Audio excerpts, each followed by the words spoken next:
hariho ibintu bitatu byo guha agaciro aha muri isi. Il y a trois choses à valoriser ici-bas. Ariko kimwe sinkivuga none, L'une, je ne vais pas les citer niba aujourd'hui. ngombwa tuzakivuga. On en citera prochainement.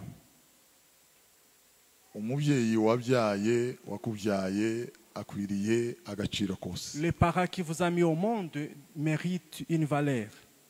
Umuntu wa kabiri Deuxième personne, ni umupasiteri ukiri mu Mana. c'est un pasteur qui est toujours dans la volonté de Dieu. Bibiliya ivuga ngo Yakobo La Bible dit que Jacob ngo ahamagara abana be 12 appela ses 12 fils. barabwira ngo nimuze mbabwire ibizababaho igihe kizaza. Il leur dit, venez, je vous dirai ce qui vous arrivera dans les jours à venir. Ahera kuri Rubeni Il a commencé chez Ruben, arakomeza il a continué ageza kuri Benyamini. jusqu'à Benjamin. Agahamagara umwe akamubwira Il appelait un et lui disait, ngo mwana wanje mon fils, nakubyaye bimeze gutya. je t'ai mis au monde, c'était ainsi. Ibi nibyo bizakubaho Voici ce qui t'arrivera n'abazagukomokaho. et ta descendance. Niba hari ikintu kiza kirangiza ibintu byose iyo biva bikagera, L'une des choses qui neutralise toute autre chose, ni ukubabaza umubyeyi wakubyaye. c'est angoisser ton parent. Nubona muri iyi si Si dans ce monde, ugize icyo upfa n'umubyeyi wakubyaye, tu as quelque chose contre ton parent, amaraso yawe ton sang, tuzogikira. tu ne seras pas guéri. Haba n'ubwo uzosenga Même si tu priais, keretse azozuke azabikureho, à moins qu'il puisse se ressusciter et puisse se détruire. keretse azova ikuzimu agukureho ijambo yakuvuze. Qu'il puisse se ressusciter et anéantir les paroles qu'il avait dites sur vous. Imbere y'umubyeyi wakubyaye Devant ton parent, uje witonda, sois humble. nugira gatoya ukamuhebere, Si tu as quelque chose, donne-lui. nugira tubiri musangire, Si tu en as deux, partage-les. naje kuryama gusengere. Et lorsqu'il veut dormir, qu'il prie pour Umubyeyi vous. nakurambikaho ikiganza Si le parent met ses mains sur toi akagusabira ibyiza, et qu'il prie pour les bonnes choses, uzabibona, tu en verras. uzabihagararamo. Tu verras cela.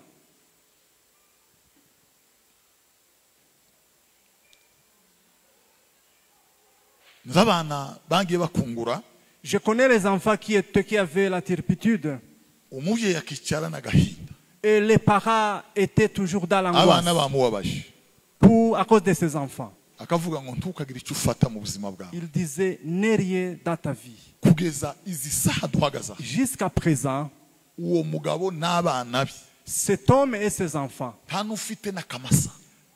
ils n'ont même pas un taureau.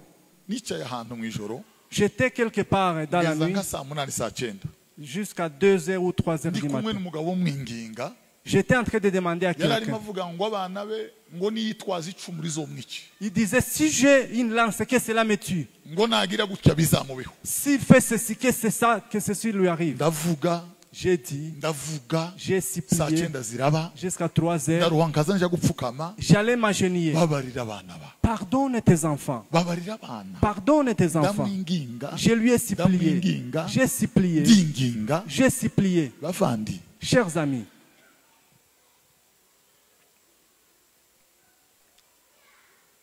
tuzi abana bawe, vous voyez vos enfants, twebwe twabaye aho bakura inka n'ibimasa amahembe. nous on a vécu là où on a levé les cornes des vaches et des taureaux. Amahembe ameze gutya. Les cornes qui avaient cette forme. Twamara kuyakura Et lorsqu'on a levé les cornes, twayakubita gutya. on les frappait comme Ni ça. ukuvuga ngo amahembe yari ameze gutya. Les cornes avaient cette forme. Guhera uwo munsi Depuis ce jour, agatangira kweguka gahoro, elle changeait la position, akeguka gahoro, elle changeait la position. agahagarara. Et puis elle prenait la bonne Nta muntu position. mukuru ubizi, Est-ce que quelqu'un connaît nta cela? muntu uzi ko twagaza dutegesha inka. Est-ce qu'il connaît comment on a rangé les cornes? Niki nenda kubabwira, Qu'est-ce que je vais signifier? abana wakuye mu nda yawe Les enfants, les fruits de tes entrailles. uzobahereza icyerekezo, Donnez-les une orientation. uzovuge ngo mwana wanje Dis ceci, mon enfant. ndagusengeye ku Mana, Je te prie. Imana nizera Le Dieu en qui j'ai confiance, uzoba iki ngiki. tu seras ainsi. Mwana wanje Mon fils, ku Mana nizera le Dieu en qui j'écris, uzoba iki. tu seras comme ça.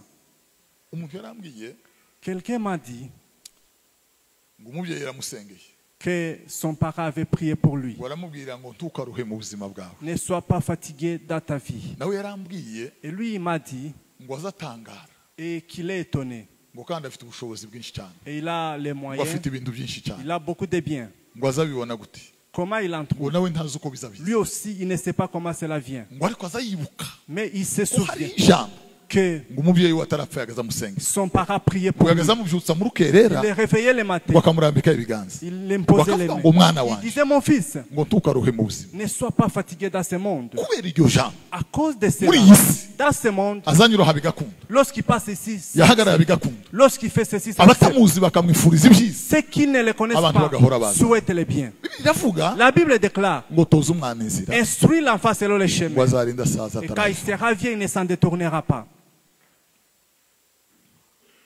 Nimwerekeze abana banyu, Orientez vos enfants.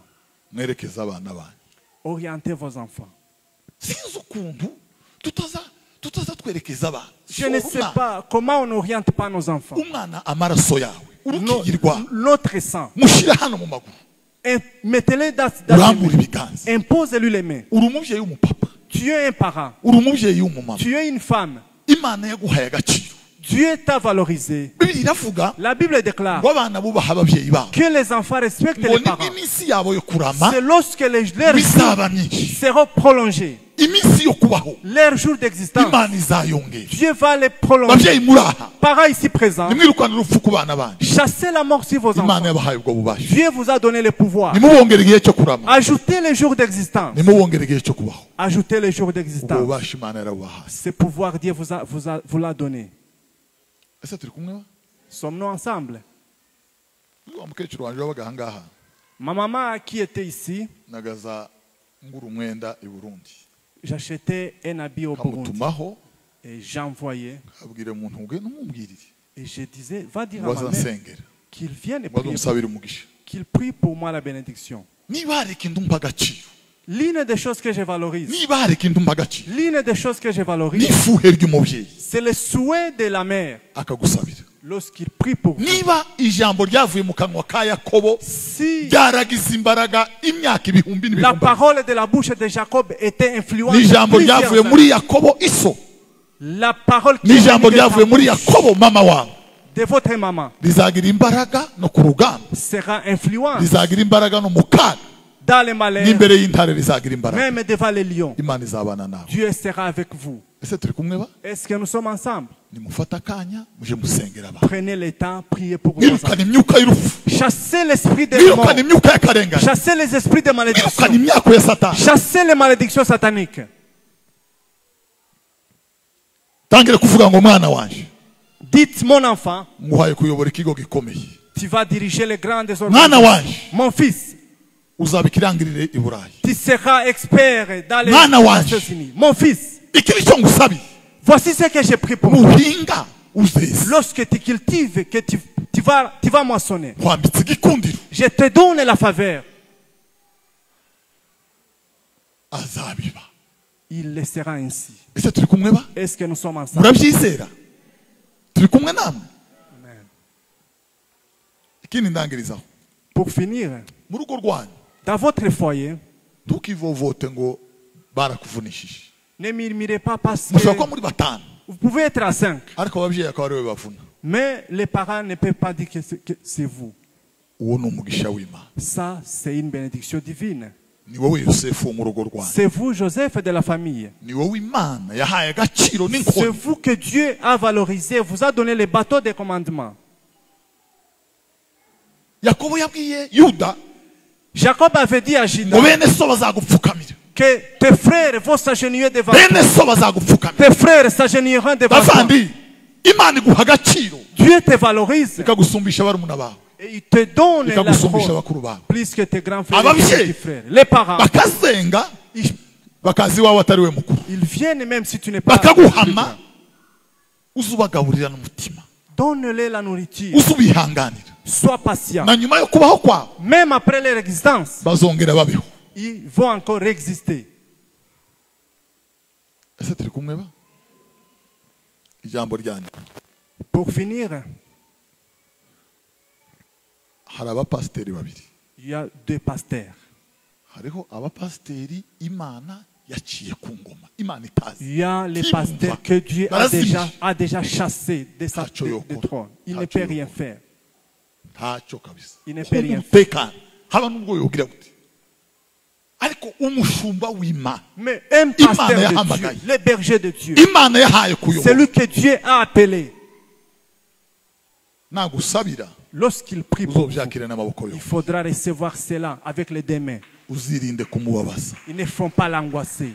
uzirinde kumutera agahinda. Ils ne font pas angoisser les pasteurs. ese turi kumwe ba Amen. turi kumwe namwe hari abantu byarangiye Il y a les pasteurs dont c'est déjà ntacyo fini. bizagutwara Il ne peut rien faire. muravumana ntacyo bizagutwara Il peut te maudire, mais cela n'ingumi n'a ku yindi pas. ntacyo bizagutwara ariko umukozi w'imana Un serviteur de Dieu, celui qui est appelé Imana par yahamagaye. Dieu, celui que Dieu a appelé, igasiga amavuta yo mu ihema celui que Dieu a oué, agahora imbere y'amaso y'imana et qui est toujours devant Dieu, agashimwa n'imana ku manywa na nijoro. celui qui est devant les yeux de Dieu. hanurira ibyawe Prophétise s'il te hanura plaît. wizeye Prophétise avec la foi. ngo bizagenda gute hanurira ibyawe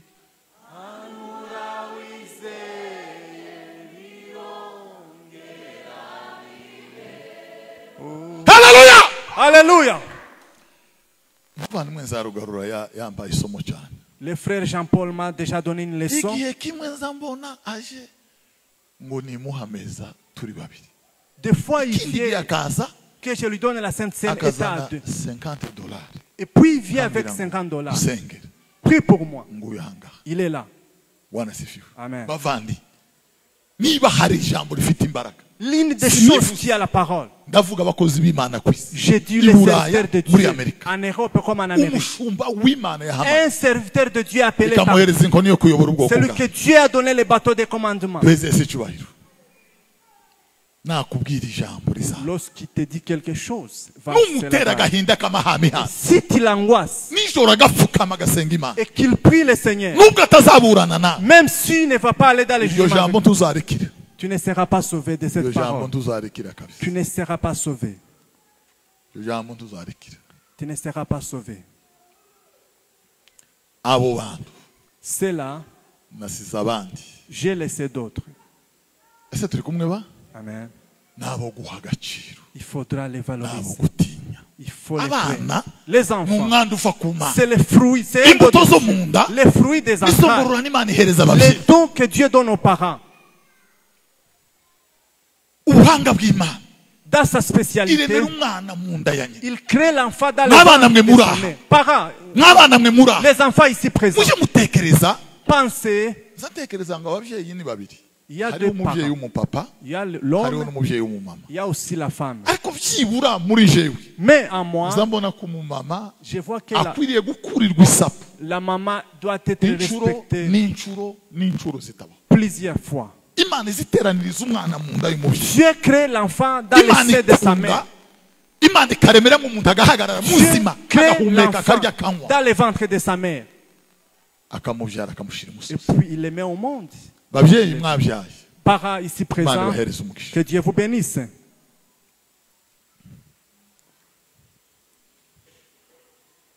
imana ntiyo guha abana Dieu ne peut pas te donner ngo les enfants bazogusaze muri iyi si pour qu'ils puissent te rendre fou. keretse Dans ce monde. utaramenye À moins que icyo uri mu bana bawe Tu ne keretse saches pas. utaramenye agaciro qui vous êtes. hari abantu hano bahekera mu kugabura Il y a les bahekera muri gens minerva qui s'arrêtent seulement à payer les minervales. araryama abana bagasigara kuri filime ngo bagaje saa cyenda Les enfants abana restent sur les n'abanyandije films. mutwe abana n'abakacere n'ababokisere n'ibintu biranga Ils connaissent tous les films. egera abana Approche-toi Mutabegere. de tes Isi. enfants. Si tu ne les fais pas, Izabegere. le monde les fera à ta place. isi izaba y'umuntu Le monde les fera à ta place.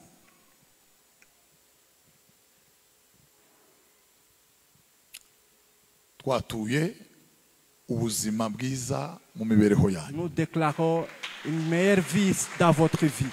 twatuye amahoro no gutera imbere mu buzima bwanyu Déclarons mu izina la paix et rya la Yesu. prospérité dans votre vie.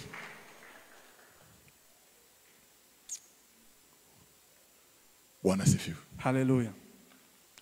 umusore umwe yarambwiye Il y a un homme qui m'a dit, ngo bagiye mu ntambara yari umusirikare ils sont allés à la guerre, il était militaire. indege ngo zirabarasa Ils ont été bombardés par les ngo bararuha avions. baruruka bakingura amadirisha yazo ngo basohora imbunda Ils ont ngo ouvert, barabarasa ils ont tiré sur ngo eux. aribura burundu ngo aravuga ngo mana Il a dit, Seigneur, ngo uzi ko ntazansenga tu sais que je ne prie pas. ariko ngo wibuke amasengesho ya mama Souviens-toi de la prière de ma mère. ngo arimo asengera iwacu Elle est en train de prier ngo pour uhere moi. kuri ayo masengesho Commence par cette ngo urokore prière. ubugingo bwanjye Sauve ma vie. guhera uwo mwana Dès ce moment, yabaye muzima il a été ava muri vivant. icyo gihugu Il a quitté ce pays. aja mu kindi Il est allé dans un indege autre iramutora pays. Il était aja pas mu à kindi l'avion. Il est allé dans un autre agaruka iwabo pays. Il est allé asanga nyina chez eux. Il a rencontré sa mana mère. wibuka amasengesho ya mama Souviens-toi de la prière de ma mère. bavandimwe Chers amis, nimureme ikintu mu mitwe y'abana banyu créez quelque chose dans les têtes de bamenye vos ko enfants. mwebwe ubuzima bwanyu ni ugusenga Qu'ils connaissent que votre bamenye vie c'est la ko prière. mwebwe ubuzima bwanyu ni